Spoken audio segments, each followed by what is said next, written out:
Sesungguhnya, maka jika engkau ingin mempelajari ilmu tertinggi, kata Rasulullah, fas'alu ahli dzikir in kuntum la ta'lamun. Maka belajarlah kepada ahli dzikir yang selalu mentasbiyatil qulubkan atau mensucikan hatinya.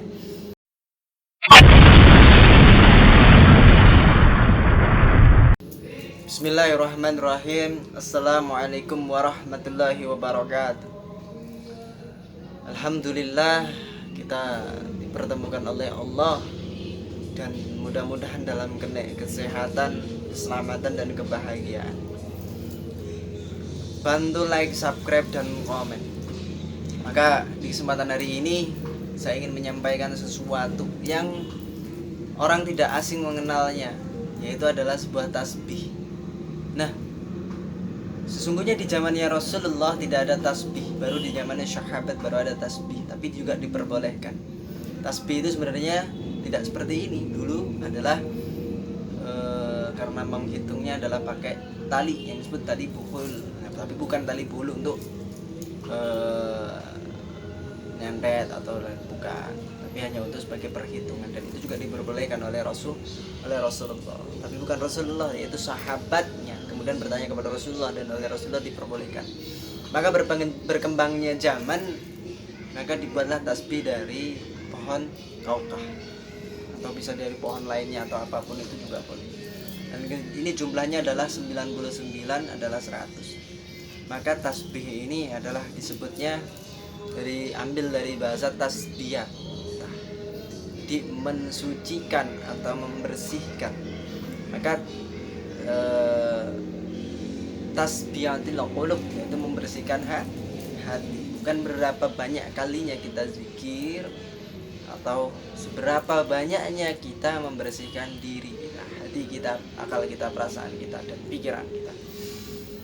Maka kenapa ini 99? Nah, 99 adalah Asmaul Husna, yang di situ ada satu, yaitu Sang Maha Tunggal Ahad. Maka disebutnya Qul huwallahu ahad. Katakanlah bahwa Allah itu ahad, ahadun min rabbi qalib. Jadi sesungguhnya, maka jika engkau ingin mempelajari ilmu tertinggi, kata Rasulullah, fas'alu ahli dzikir in kuntum la ta'lamun. Maka belajarlah kepada ahli dzikir yang selalu mentasbiyatil qulubkan atau mensucikan hatinya. Maka yang disebut ahli dzikir yang bagaimana? Nah, zikir itu zakaro bidzikrul illallah. Jadi mengingat dan mengingatkan hati kita selalu bersama dengan Allah. Nah, siapa itu? Siapa yang pantas menjadi ahli zikir? Yaitu dijelaskan dalam surat Al-Kahfi, may yahdillahu fahuwal muhtadi wa may yudlil fala tajida lahu waliyyan mursyid. Itu seorang wali mursyid, yang orang memberikan petunjuk, waliullah, kekasihnya Allah, penerusnya para wali dan warasatul anbiya. Nah, penerus para wali bagaimana? Penerusnya Nabi Muhammad bagaimana? Yaitu penerusnya yang meneruskan lakinu ma'takum bi kalimati la ilaha illallah, yaitu yang mempelajari kalimat la ilaha illallah, bukan sekedar asmanya, tapi ya ketika Rasulullah berada di dalam gua, di sana disebut tawajuh. Nah, tawajuh, Rasulullah belajar mentasbiyatil qulub, kan mensucikan hatinya. Kemudian Isra Mi'raj lah, atau dikatakan dalam hatinya itu ditanya oleh Jibril, Iqra bismi rabbikal ladzi khalaq, maka bacalah dengan menyebut nama Tuhanmu. Maka Rasulullah bergemetar. Kalau disuruh baca, orang kitabnya nggak ada, maka apa yang harus dibaca? Yaitu yang disebut membaca atau mensucikan diri, hatinya disucikan, membaca selalu apa yang diciptakan Allah itu dengan menyebut namanya. Subhanallah walhamdulillah la ilaha illallah wa akbar, salah satu seperti itu.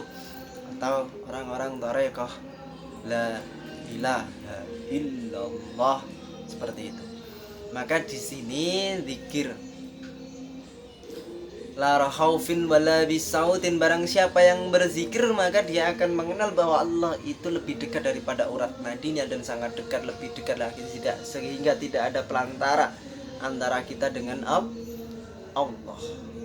Nah, bagaimana kita bisa merasakan zatnya Allah apabila kita dibimbing oleh waliyah mursyid itu.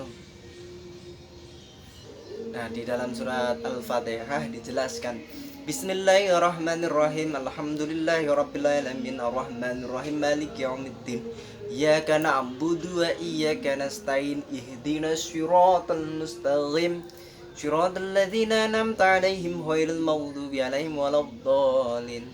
Amin. Ihdinas siratal mustaqim, berikanlah aku petunjuk jalan yang lurus. Maka siapa yang memberikan petunjuk yaitu wali mursyid, atau orang Jawa kita menyebutnya dengan guru sejati guru. Maka dicari di mana? Man arafan nafsahu faqad arafa rabbah, mengenali dirinya, membersihkan dirinya, membaca dirinya, bukan membaca orang lain. Di mana terletak kekurangannya, kehilafannya, kesalahannya, dibaca selalu kepribadian dirinya supaya bisa dekat dengan Tuhannya. Bagaimana cara membaca? Ketika bertafakur di dalam tawajuhnya, di dalam goanya, Rasulullah memikirkan dirinya. Kenapa mata ini ada? Untuk apa? Ternyata dalam mata ini ada basiro wal basiran, basir wal basiran, yang melihat dan yang maha melihat. Yang melihat itu mata kita, tapi yang maha melihat itu Allah. Maka bacalah seluruh tubuh bahwa barang apa yang ada dalam tubuh ini, maka di situ ada Allah. Maka jangan merasa kita melihat, tapi perlihatan kita harus berzikir karena Allah. Maka barang siapa yang melihat diniatkan ilahi anta maksudi, hanya Allah yang dimaksud, waridaka matlubi atini mahabbata wa ma'rifat, maka dia adalah ahli zikir yang selalu membersihkan hati. Maka disebutlah tasbiyatil dulu tasbihatan. Maka di sini 99 huruf, atau yang kesatunya adalah asmanya Allah. 99 asmanya Allah harus disatukan, ditawajuhkan, ditauhidkan, atau tafakurkan. Maka tafakur sa'atin khairum min ibadatis sanitis sabiyin sanatan. Barang siapa yang berpikir sekali, maka sesungguhnya akan mendapatkan pahala 70.000 ibadah, atau 70 ibadah seperti itu. Maka di sini adalah butiran-butiran ini menggambarkan kolbu kita.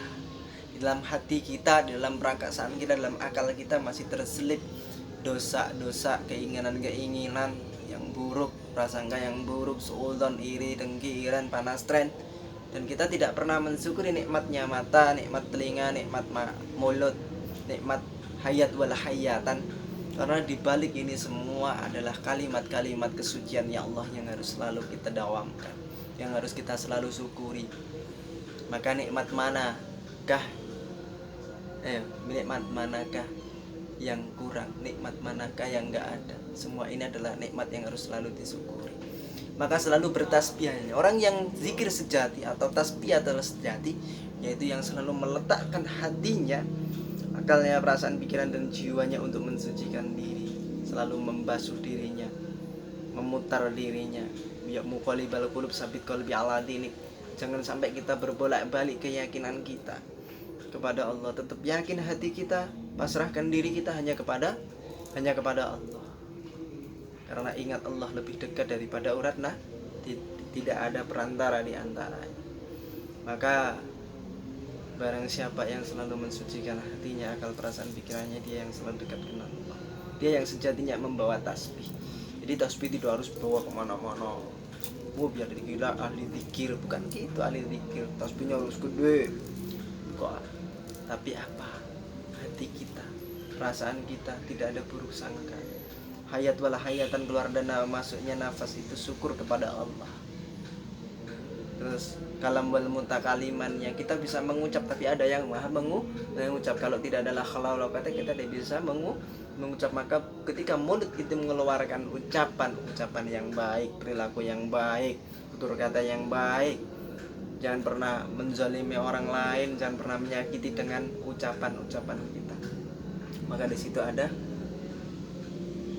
sami wa sami'an, yaitu kuping yang maha mendengar dan mendengarkan. Maka disinilah yang mengenal Allah. Ketika disebut Allah, yang mendengar pertama adalah ditransformasikan ke dalam batiniah.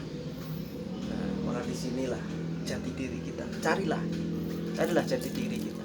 Bertemulah dengan mursyid. Ambillah jalan torekoh, naksabandiyah, qadariyah, wa naksabandiyah. Belajar bertorekoh dan belajarlah kepada mubinmu, karena mubinmu adalah wakil dari mursyid. Ketika engkau bermursyid, di situ ada mubin. Belajarlah, tawadulah kepada mubin atau pembimbingmu. Setelah itu kuatkan zikir, kuatkan hati, dan niatkan segala sesuatunya hanya untuk Allah. Maka disitulah memurnikan niat, maka kita tidak akan lupa bahwa apa yang ada ini hanya titipan, dan diri kita sejatinya kita dititipkan di dalam raga ini. Inilah perwujudan hakikat. Harus selalu mengingat, selalu mendekat kepadanya. Sekian dari saya, wallahul muwaffiq ila aqwamit thoriq. Wassalamualaikum warahmatullahi wabarakatuh. Apabila banyak perkataan yang kurang, tutur kata yang hilaf, itu sematanya dari kehilafan saya, dan kelebihannya hanya milik Allah Subhanahu wa ta'ala, karena Allah yang maha kuasa, Allah yang maha hebat. Saya membuat video ini bukan ingin terkenal, saya membuat video ini bukan ingin termasyhur, saya membuat video ini bukan karena saya merasa pandai, tapi hanya sekedar menjadikan sebuah metode dakwah saya. Itu bukan berarti saya ini orang pintar, hanya sekedar kita sharing. Mudah-mudahan apa yang saya sampaikan mendapat ridhonya Allah, mendapat syafaatnya, dan kita semua mendapatkan ridhonya. Amin amin ya rabbal alamin. Dan karena keinginan saya tidak terkenal, saya ingin dikenal dan dikenal, bukan terkenal. Salam rahayu.